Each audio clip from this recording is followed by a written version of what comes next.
Welcome to Lynn Cullen Live, talk radio without the static. Email your questions and comments to lynn@pghcitypaper.com. And now your host, Lynn Cullen.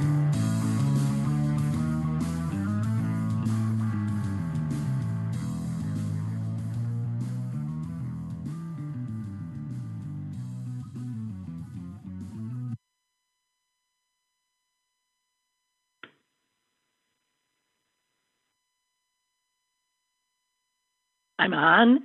Yeah, you're on. Oh, wow. Geez, sorry, guys. I don't know what the hell's happening. Sorry to everybody. Excuse me for this. Excuse me. All right. Jesus.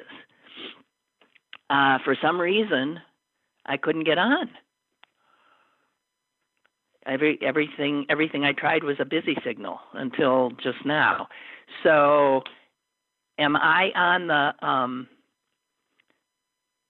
can callers still call in, or am I on the caller line? Because I'm not on my usual line that I'm aware of. Amy says, yes, you should be able to call in. Okay, well, that's good. Okay, so I guess we're up and ready. I don't know what the hell that was. It never happened before. Sorry, Susan. Here we are. Okay, can you hear me? Yeah. Okay. Everything's fine. Did that ever happen to you when you tried to call in? You got a busy signal? I don't think so. I can't remember. I've had several things happen, but I don't know if that's one of them. Yeah. Well, whatever. Anyway, here we are. I'm glad. I hope everybody's waited for us. I don't know. Oh, gosh. So the big news that we're still talking about today happened during the show yesterday, and that was the extraordinary Gorsuch-penned decision from the Supreme Court regarding LGBT rights being I sure part didn't expect that one. Who the heck did? I think everybody was just, blown away. The only thing I could think of the court just decided to prove that it wasn't politically predictable. And they've done that a few times. Yeah, they do it to declare their individuality, and it's the only way, or their autonomy, and it's the only way that I could figure out that this decision came out of them. Not that I'm not grateful. I'm glad that it happened. Well, usually, though, those are 5-4s, and it's usually Roberts that does it. This time to have, one of the more conservative, right. Gorsuch actually write the thing. Right. That could be informing it. We'll show them. It could also be, forgive me for being cynical, it could also be that these guys know that they're on the wrong side of history here. They also know, that they have been, and they also know that Americans are so far ahead on this issue that it is not really all that controversial. I'm looking at the latest if you numbers. Read Kavanaugh's dissent, and you'll see that even though he felt that he had to dissent, he didn't want to. That he felt that Congress should pass this law, that it would be the right thing to pass, that it shouldn't be for the courts to do, but it is the right course of action. And I think that he was doing that to cover his own tush, too. Well, I'm looking at numbers that say that 83% of the American people say that it should be illegal to be able to fire somebody because of their sexual orientation. 83%. Come on. 90% of Democrats, 74% of Republicans. Then the next question, should it be illegal for employees to be fired for being transgender? Now, that's a little stickier because a lot of people can't wrap their heads around transgender. And still, 79% of Americans say all Americans say that it should be illegal for employees to be fired for being transgender. So, the Supreme Court doesn't live in a bubble. They have to know that. Even according to this poll, 69% of Republicans think. I can't believe that, but there it is. And it says here. Yeah, it turns out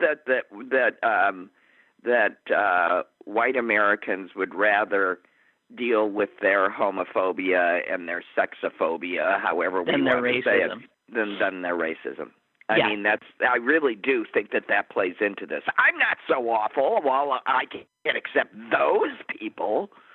Yeah, I the same thought had occurred to me, that we're more able, to move on this on the gay front than we are on the racism front.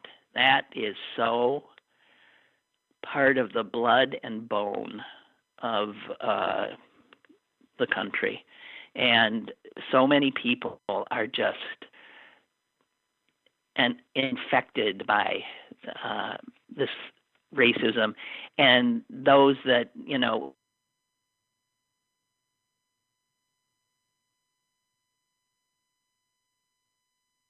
possibility that they could have that in them. When I keep trying to explain to people that I don't think that this is a blameworthy thing. I think this is something that is innate. It's just up to us to be better than the default settings that we're born with. Look at it that way. We got default settings. Well, I don't think the only thing we're born with probably is a survival instinct. Is a survival instinct that gets a little bit more concerned when somebody beyond our tribe, I guess, that's all I'm talking about. But that's all I'm talking about. Real racism, you take that, and then all you need is conditioning of children, and from the youngest of ages, to comments made within their hearing by the adults around them, and there you go. And plus the overlay of the culture. It's more about the unconscious stuff that the children pick up, the signals that they get, the stiffening, the caution, even if the adult doesn't say anything. It's all of the not obvious stuff that we send people that makes them harden into who they are. And I'm not saying anything radical. I'm just saying that, really think of yourself as a computer that comes with default settings that you have every capability of changing simply by, reprogramming yourself. And we all need to be reprogrammed. And that's really what it amounts to. Well, and that reprogramming must go on a daily basis and for the rest of our lives, because it is something that you're not going to be able to until it becomes the default setting. Well, it's Now, so I guess you can put white folks in maybe two camps now: those who are willing to try, and those who aren't. No, I think there's three groups. Those that aren't, those that are willing to try, and those that think they're there. And I think the first group and the third group both are problematic. Yeah. Okay. Okay. I'll take that addition.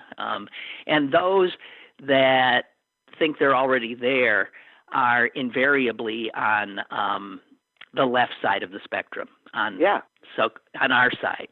And the who liberals, also think the they know better. Progressives, and always know better, and right. And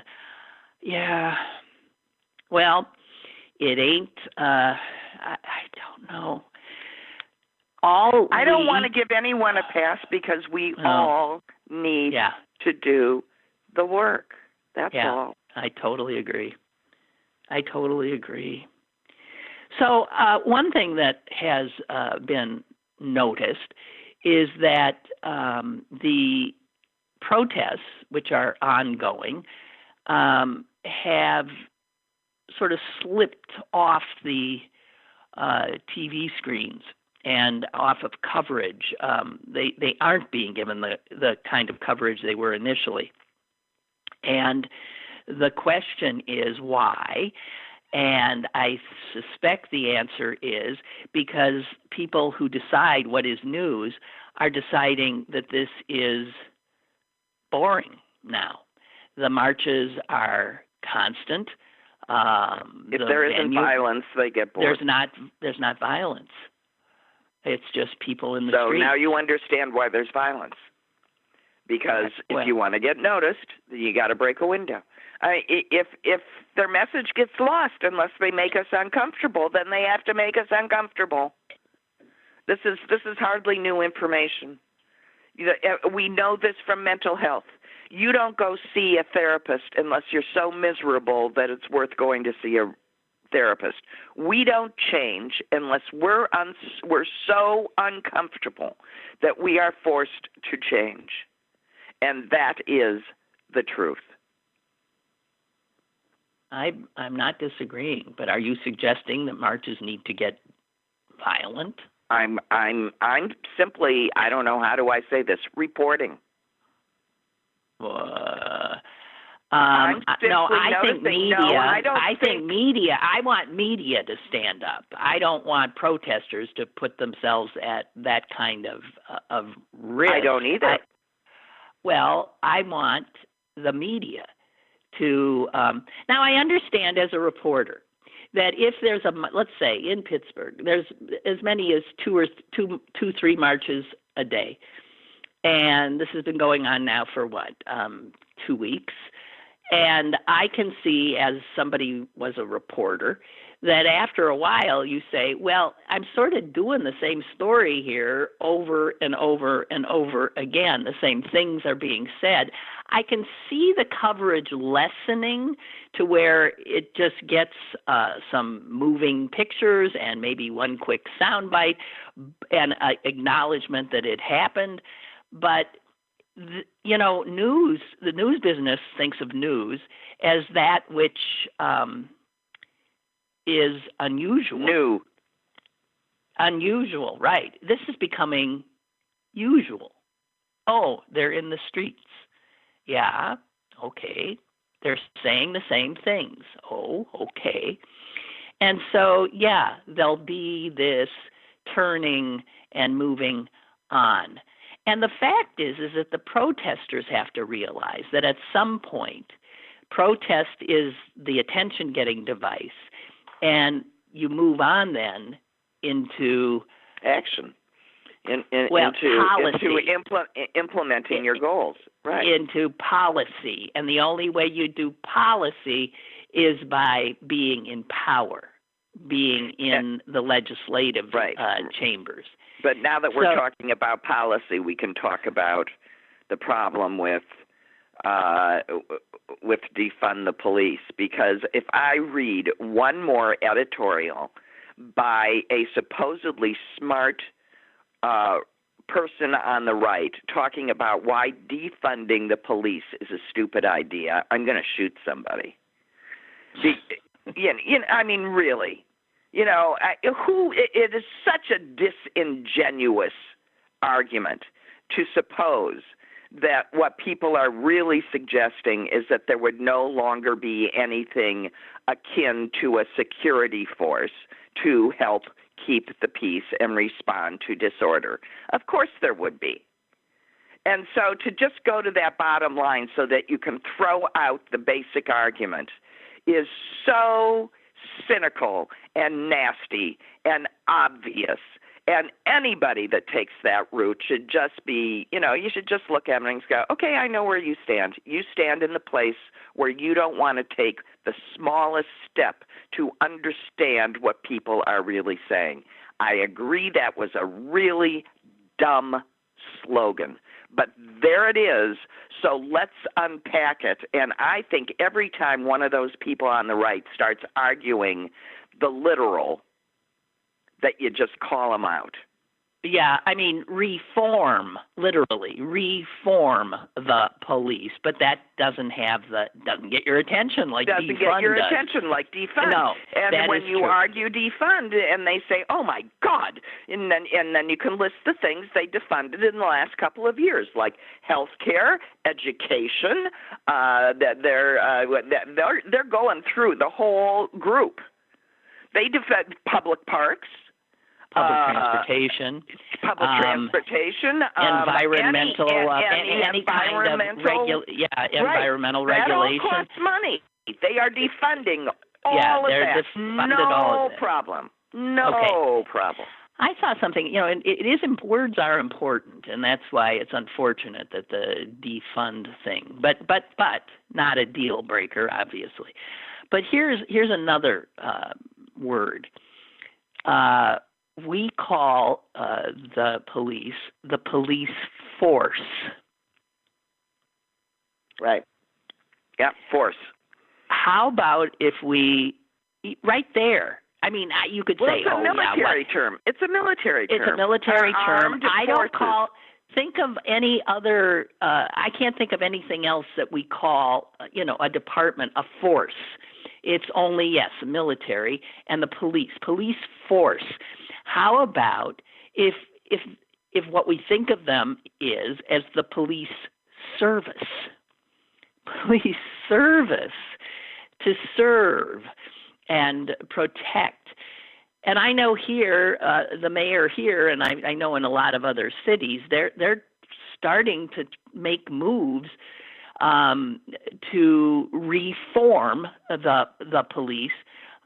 Here in Pittsburgh, there is the establishment of an entirely new, service in which if a call comes in and it involves mental health or, something that doesn't require force, that we would... something that's not even true.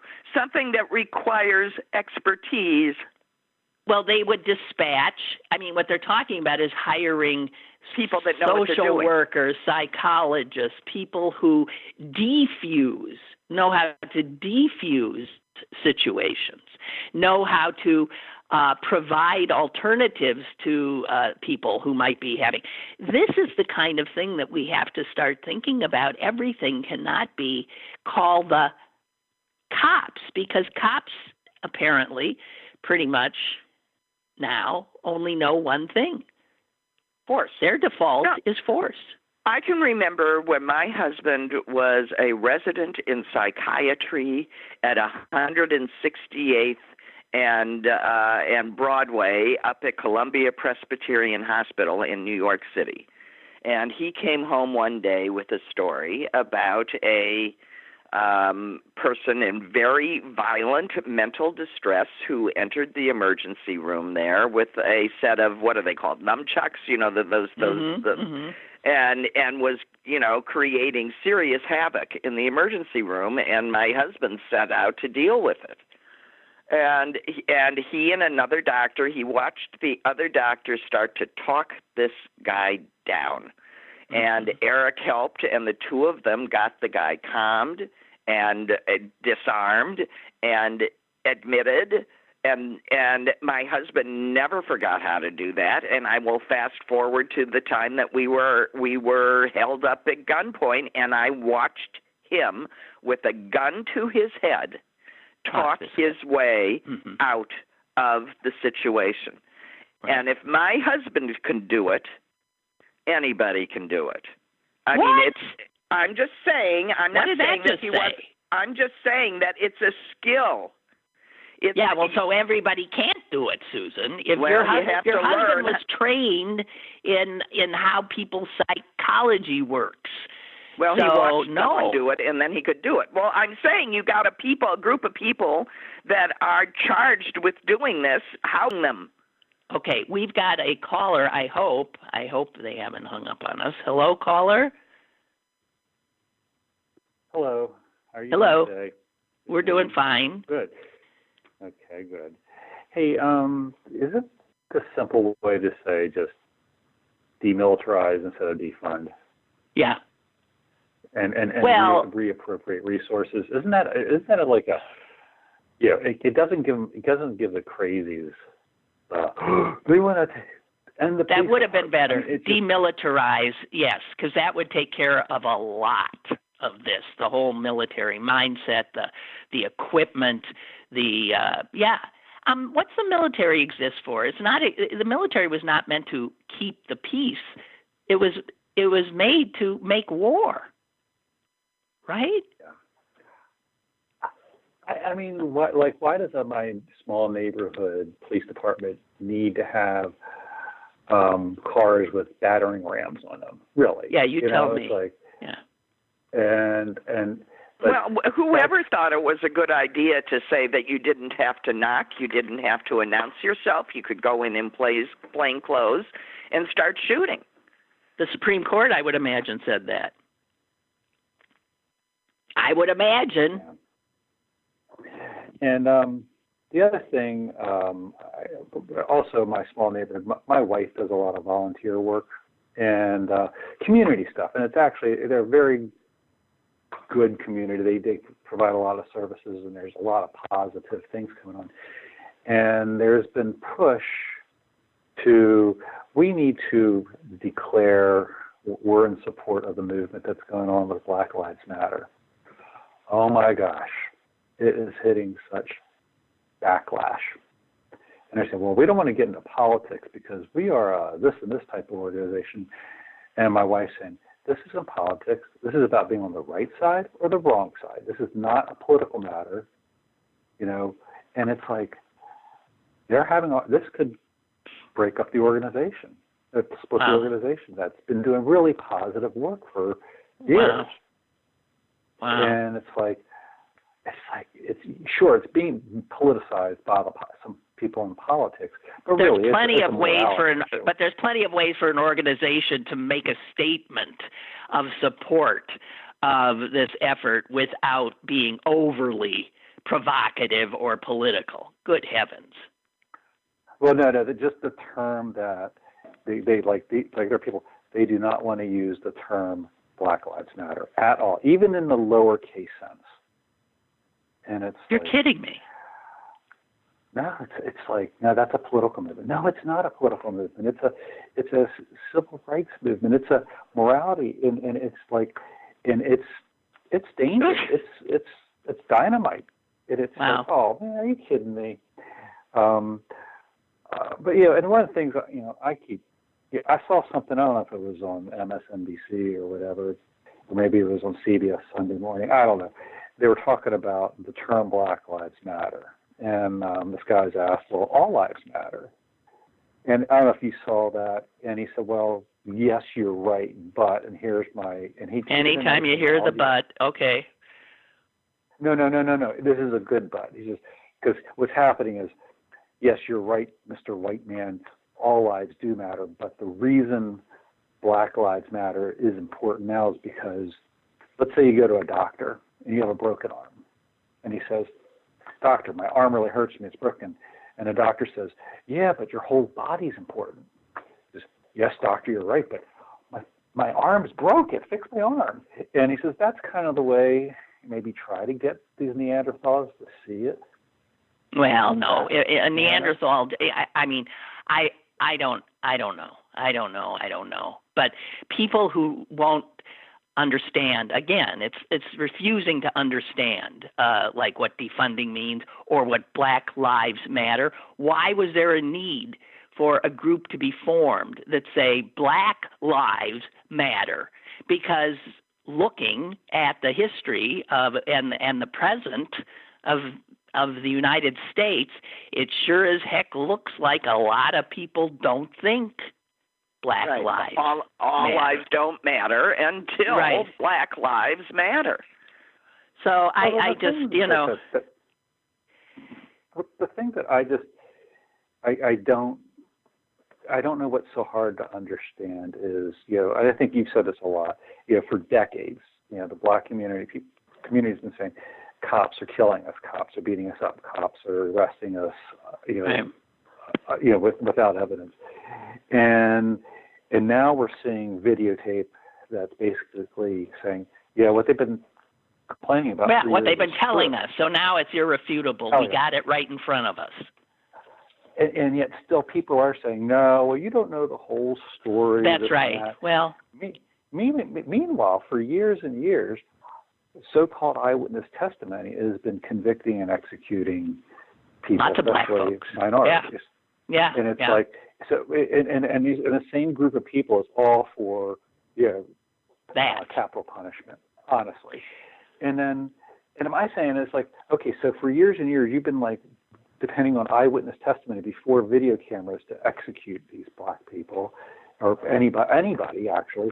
But now we're watching us white people doing it, or white cops, and you don't know the whole truth there. It's like, are you kidding me? Well, like, okay, yeah, It's playing both I hear sides. you. It's playing two sides of. I don't know. I'm just so frustrated by it. I hear you. I hear the frustration.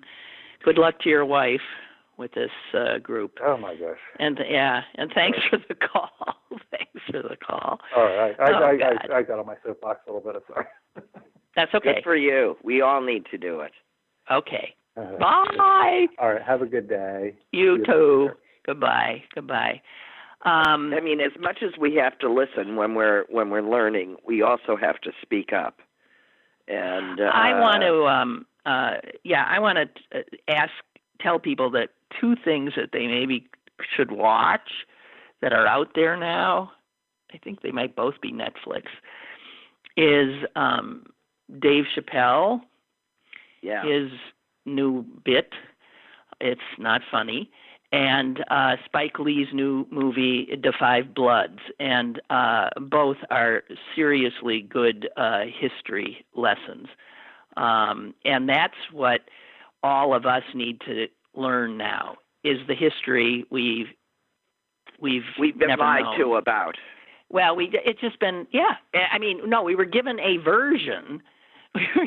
We were given a version that left out like huge hunks, major hunks, important hunks, like black people, enslaved black people built this damn country and enriched the people who owned them and enslaved them. And, I don't remember really taking that in, the economics of it, the reality of it, the fact that when Abraham Lincoln freed the slaves, not a whole hell of a lot changed over the next 150 years and all the blowback and all this. We have another caller. Caller, hello. Hey, Lynn. Hey, Susan. It's Mike in D.C. Hi, Mike. So you were talking about branding the other day and about Black Lives Matter. And first I wanted to say, this is what I say when people say to me, white people say to me, all lives matter. I say, no, all lives don't matter. When black men can be killed 2 at a clip and their murderers, nothing happens to them, all lives clearly do not matter. Right. There it is. Good for you. That's it. So, and you were talking about branding. And the problem with all Black Lives Matter is that white people are fragile. And there's this great documentary. I think you may have talked about it yesterday on YouTube. This white woman, it's called White Fragility. And she talks about how she trains people in how to be culturally sensitive and not colorblind, culturally sensitive. Right. So, but anyway, she talks about that. And one way to deal with that white fragility is, instead of branding it Black Lives Matter, make it something more universal, like stop police brutality. Because who can say, no, go police brutality? So branding is really important. And the gays are really good at this. Because if you look at what we've done, we changed the word homophobia, which sounds like a medical condition, to gay. During the last pandemic, we laid in the streets and drew our bodies on the ground. We created the AIDS quilt that toured the country. So we're really good at branding. minus the LGBTQ business. And that wasn't our fault. Whose fault was that? Because you didn't do the whole. I defy you to do the whole string. LGBTQ. Well, every time you wake up, they add another letter. Plus, right. And I'm sorry if there are any lesbians in the call, but I blame lesbians. You're going to start a... Yeah, no, you're blaming a woman? Okay, Why do you blame lesbians? Why? Well, first... That is too funny. I think I know why. Go ahead. I worked at the Pittsburgh AIDS Task Force, and I did HIV prevention to the gay community, men who are dying of AIDS. And I regularly got women to come over to the table and say, what about lesbians? Where are our dental dams? And for those of you who don't know, dental dams is a piece of rubber that women can use during cunnilingus to reduce the risk of HIV. Now, HIV is not transmitted from woman to woman. It's from man to woman or from man to man. There are no reported cases of lesbian transmission. But I had to say to them, so they felt included, what a great idea. What we're looking for someone to lead the committee for lesbian prevention. Can I get your number and you can be on the committee? Because they wanted to be heard. What about us? What about us? I mean, we're bearing men, 4 at a time, and the lesbians were saying, what about us? What about us? So the lesbians, somewhere in the 60s, 70s, said, gay isn't good enough. We have to have our own word because we're so unique. So then it became lesbians. And the bisexuals get in on it. Right. And then the bisexuals get in on it. Say, well, that neither really describes me, so it should say bisexual. And this is never going to end. And it's the lesbians who couldn't just say gay is good enough. When Ellen DeGeneres came out, she said, I'm gay in that microphone. She didn't say, I'm a lesbian. So it's the lesbian's fault, and I'll take any call. Oh, jeez. Oh, my God. And half my friends are lesbians, by the way. So this is no homophobia or, misogyny. This is just you have given voice to obvious tension that exists in any group, right?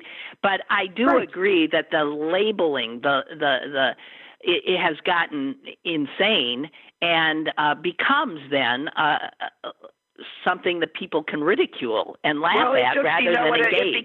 It becomes overwhelming to the poor cisgendered hetero that can't, that all thinks this is just too much. And wants to help. Right. That wants to help and wants to be on the right side, but is afraid to open their mouth because they don't know what to say.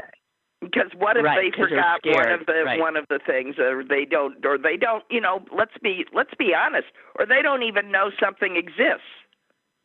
Right. Well, that's true. Yeah. So I'm reminded of something, Susan, our mother said about this. And this is years and years ago. She said, there is every person's sexuality is unique to that person. So she said there are billions of different, when you come right down to it, right? Billions of different. We're all on this, it's from here to there, and who even knows where the endpoints are. But how come my old mom sort of had a sense of that it sure as hell ain't male, female, just male, female. But it also encompasses so many differences, individual differences, that they cannot all be individually acknowledged. Is that true? Yeah. Well, why do we need to be? Well, we don't, but it's getting... Why isn't something it's just white? private? It's white fragility, Susan. It's white fragility. If I'm not mentioned, then you're disincluding me or not disrespecting me. So you have to respect me and include my initials, even if it's the opposite of what the agenda needs. Right. Well, It's white you know what, fragility. I want- It's truly that. I want to point out that while this ruling came down, this decision came down, also this week, I think it was this week, we learned that the Trump administration had issued a regulation removing protections, right? Removing protections for transgender patients who are discriminated, who get lots of, discrimination from doctors, hospitals, health insurance companies, and they removed protections. They removed protections for transgender patients from the regulations that have been put in place under Obama. So what does that do, given this it decision? Creates more lawsuits. Yeah. And that's simply what happens when people are uninterested in just saying, okay, we are going to act out against any particular group. Then saying don't act out against any particular group spawns individual lawsuits about, well, does it mean that here? Doesn't mean that there. So if you look at what the Supreme Court did yesterday, it was talking about employment. Well, the reality is we're going to get a lot of folks from the right, religious right, now saying that their religious rights are being violated if they're forced to employ a transgender person, right? This is the same thing we went through with blacks in employment, right? Gays with employment, right? We're going to have to do this all again for trans? Baking cakes for gay marriages. And Susan's the attorney in the room, so she knows more about this than I do. But the real issue is fire at will. Your employer can fire you, at least in Pennsylvania and Virginia, That's right. for any reason they want. Right. So you trying to persuade them that it was because on Tuesday I wore pants and on Wednesday I wore a dress, good luck with that. Because they can literally fire at will. Any of these, what the right calls right to work states, and it's in right to work states which usually have that law, which is employment at will. And employment at will means that no, you can have any excuse in the back of your head, but as long as you were smart enough not to write it down, you could say, no, I just don't need you anymore, and you don't need to do anything. Yeah. Well, the work will never end. That's for sure. The work will never end.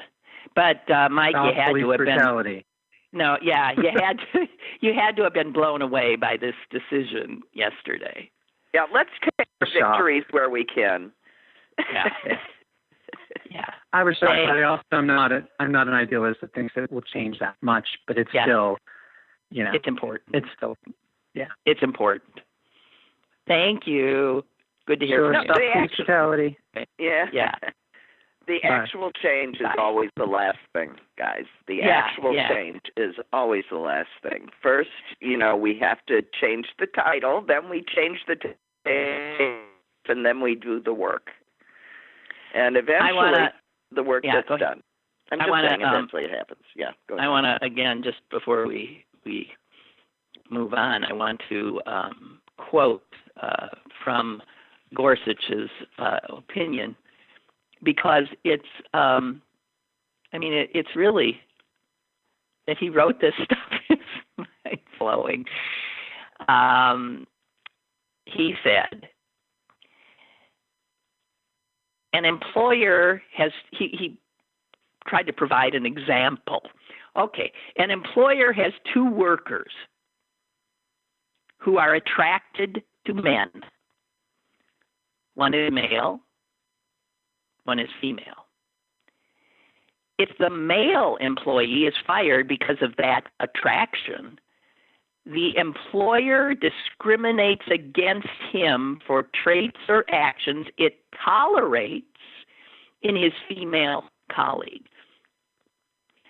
Now, that line alone would make so many right wing heads explode. Right. And that Gorsuch wrote it only makes it their heads explode more. It's incredible. Let me see. Just checking in on the email, which was not loading. Yes. Hey, thank you, Ed. I was just going to move on to that. Ed said, did you notice while our attention is elsewhere? Yes, what's going on at the Voice of America and what's going on at the Consumer Product Safety Commission. One can only imagine, right? Because while the Trump administration is in power, it doesn't stop. So the Voice of America now has a new head. This guy is right out of like marginalized right-wing la-la land. This is a guy who is tight with Stephen Bannon, okay? So you've got a Bannon protege now heading up the Voice of America. And that is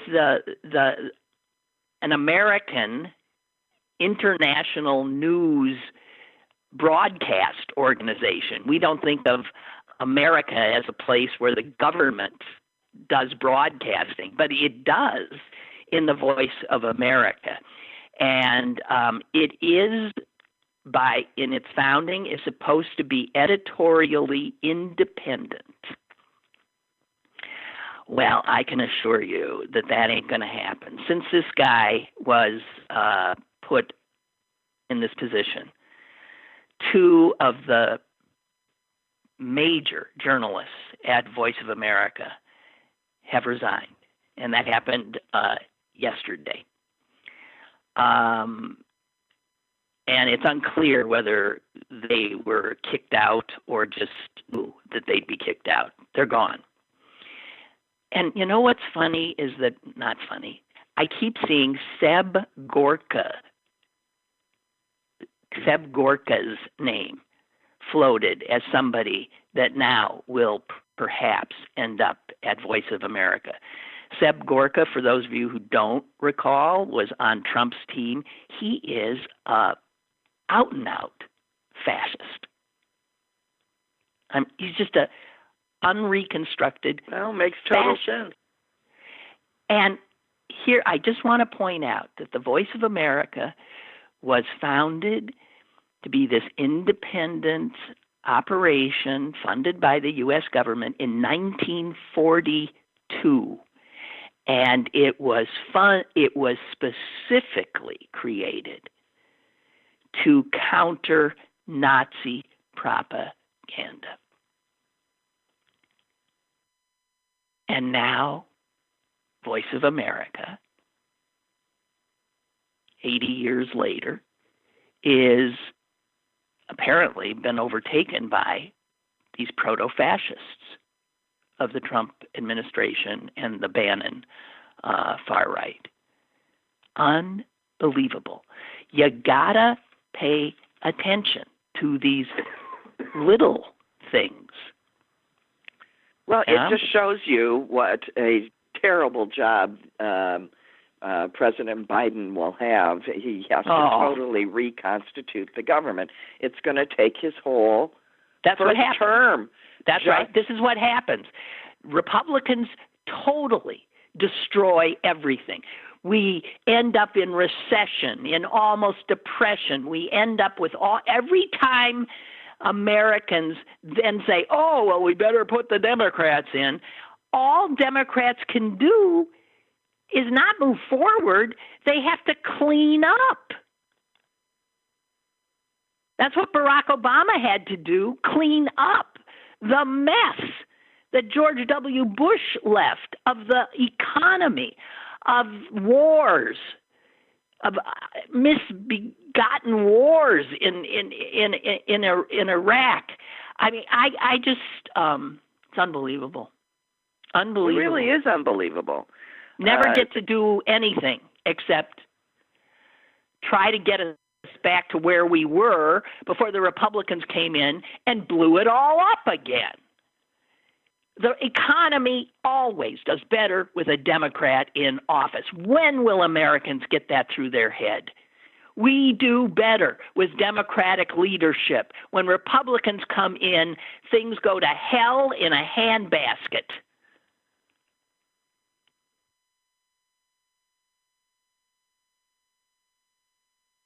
That's true. Yeah.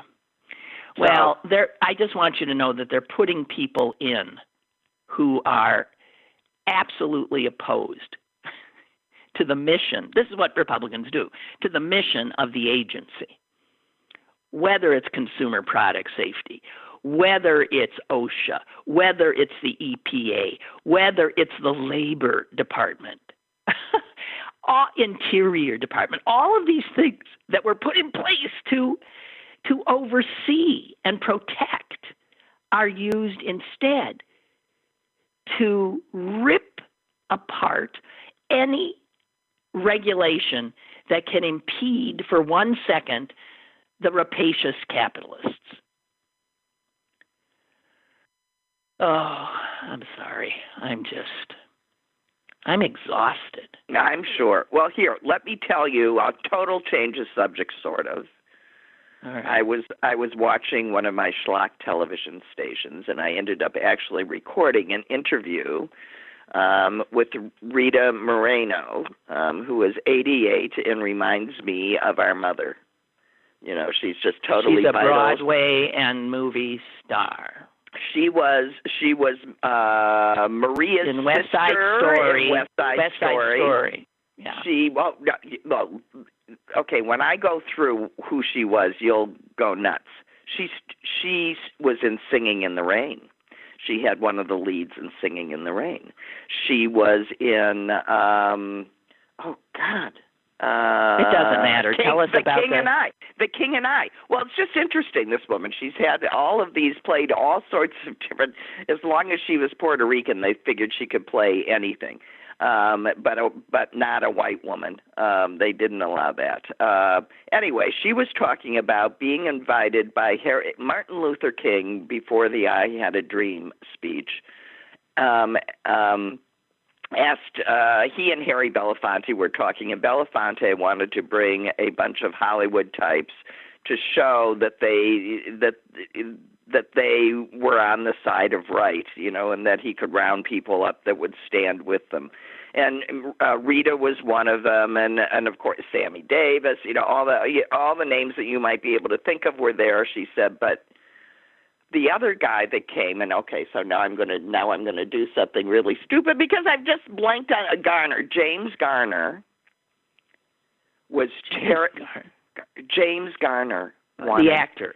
The actor, the white, sweet actor. I think he was in the Notebook. That James Garner. Yeah, James Garner was the only white actor who came with them. And Rita said he was sick the whole time. He was popping Tums because he thought, this is it for my career. No one will ever hire me again, but I've got to stand here. And he went with them. And she said, I've always loved James Garner since then. He was willing to give up everything to be with us. Well, that's interesting. Isn't that an interesting story? I always liked him. Well, everybody always said he was a great guy, but apparently he was, you know, he was a put your money where your mouth is kind of a guy. So I got to tell you, have you heard this story? I haven't seen updates on it, but it's remember when the troubles started in the streets after George Floyd's murder. Yes, I can remember that far ago. It seems like a million years ago. And we were told almost immediately by the Attorney General and by the White House and that the people that were behind this were Antifa, anti-fascists. And Trump immediately said he was going to declare them a terrorist organization, which, by the way, he can't do for a myriad reasons. I mean, so that never happened. You know, he's just blowing smoke. He's just blowing steam, yeah. But and even who was it?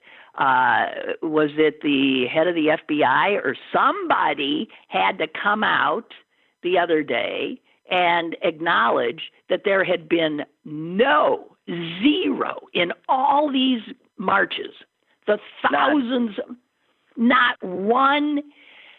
And the only thing they could find were white supremacists online pretending to be Antifa, stirring up violence. Yeah. Well, here's, though, what happened. And in little towns all over America, armed white guys are, like, patrolling their streets because they've heard that this Antifa terrorist group is going to come and, burn things down.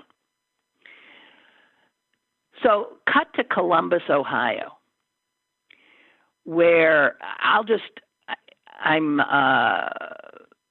just going to give you the Columbus Division of Police tweet that was sent out. This is on June 1.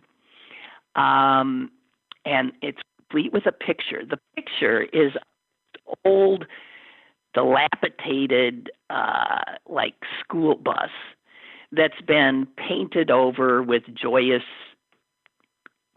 kids and unicorns and who knows what else. It's a hippie bus. It is right out of the 60s. And here's what the police said, putting out this picture. This bus was stopped yesterday at Broad and 3rd due for obstruction of traffic. There was a suspicion of supplying riot equipment to rioters. Detectives followed up. Never mind, they were not rioters. They were talking about protesters, right? Right. Police say rioters when it's protesters. They're not rioting. Okay. No. Here's back to the Columbus Division of Police. Detectives followed up with a vehicle search today and found numerous items: bats, rocks, meat cleavers, axes, clubs, and other projectiles.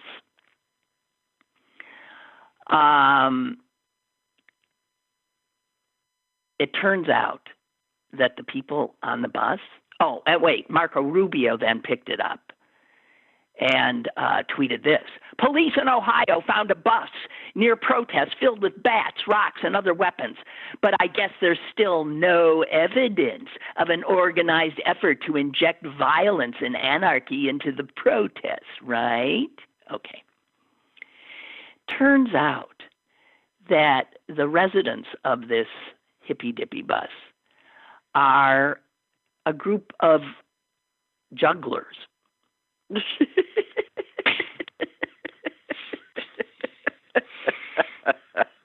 A group of jugglers who go around the country in their hippy-dippy bus and perform, at street fairs and other stuff.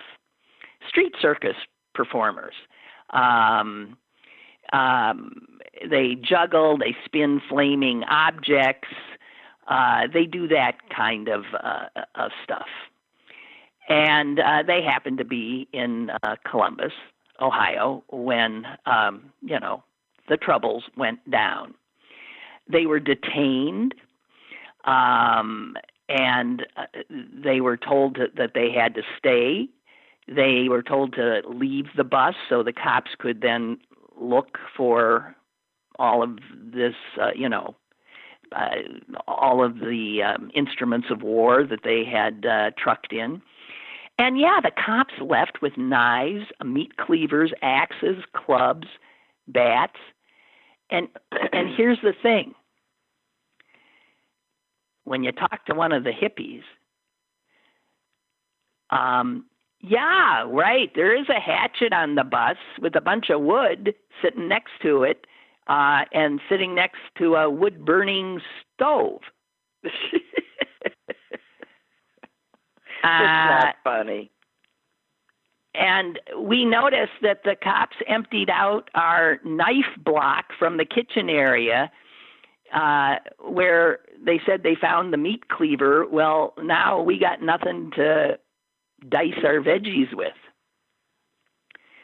The rocks were crystals that they kept. All of it. They said they had riot gear. What they had was a child's shoulder pads, elbow and knee pads for, sports. All of it was absolute bull. And you have this major city's police department tweeting out, detectives followed up with a vehicle search and found bats. So what rocks, happens to these people? So what happens to that police department when this comes out? They get laughed at. That's all. I think. No, I think what do they do to these people who they falsely accuse, defamed, deprived of their livelihood in the meantime? I think they should sue their butts off. By the way, the hippies. That's one way to fund the police department. Let's just hold them financially responsible. But that's all I've got because I don't know what happened beyond that. And do you think Senator Rubio ever told his Twitter followers that in fact it was a bunch of jugglers with a wood stove? So this stuff sure gets not. out. No, I'm sure not. So I just. Well, that's the old courtroom technique. You put any defamatory statement you want in a question to a person on the stand, and the defense attorney on the other side can object. But the old line is the jury never unhears it. Yeah, exactly. The jury never unhears it, and the judge can say you have to. Not consider that. Yeah, you cannot consider that. I want you to, but you can't. Which is why lawyers invariably say things that they know they aren't supposed to say. I think we've got our new, let me just check, our coronavirus report just came out. Okay, whoops. This is a larger increase than I've seen in a while. 27 cases since yesterday, folks. Yesterday, I remember there was something like 5. We got 27 new cases and 1 more death. So, well, they're up everywhere, and to think that people just getting tired of it. Well, they're down here we're in a good place here. We're in a good place here, too. But people are still dying. People are dying. The virus is out there. It's still spreading. People are getting sick. And the people who are acting like, all right, well, I guess we beat that thing, are out of their minds. No, we're still in phase 1. I don't get what people don't get about we're still in phase 1. We got a year of this at least to go. So don't get tired, guys. Remember, World War II was several years. This is just year 1. Remember, the Trump presidency was 4 years. We lived through that. So, this is just year 1. You're getting ahead of yourself because I don't think we have. No, we haven't yet. We haven't. Well, maybe he'll implode, although I think all that noise about how frail he looked at West Point was a little stupid. No, but he did. Did you see him with the glass? The glass more than the walk. I did see him catch the glass on the bottom and pull it up, and I've done that, I have to admit, and I'm not dying. I just didn't have a good grip on the glass or something. And if he was going down a steep ramp... it wasn't steep. It was a normal ramp. And here's the thing. He is known to have... Remember when he grabbed, I think it was Theresa May's, the British Prime Minister's hand? They were going down some stairs, and he grabbed her. Vertigo. Yeah. I think somebody said he has a fear, of stairs or going down, which is sort of metaphorically wonderful. Yep. Because he is going down. Because going downstairs or going down is controlled falling, and right. He knows that he's uncontrolled. Oh God. Well, no, we don't have a clue what's going on with his health, physical or mental. But anyone paying attention can tell this guy is not well in any way. Well, he shouldn't be well. So I guess that's it. Well, thank you.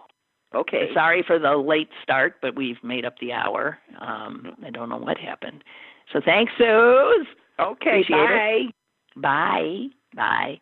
And thank you all. And I'll be back tomorrow.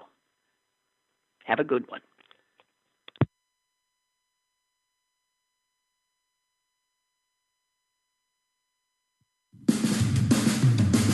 Lynn Cullen Live, Monday through Friday from 10 a.m. to 11 a.m. and archived at pghcitypaper.com. The opinions expressed on Lynn Cullen Live are those of the host and do not necessarily reflect the viewpoints of Pittsburgh City Paper or its advertisers.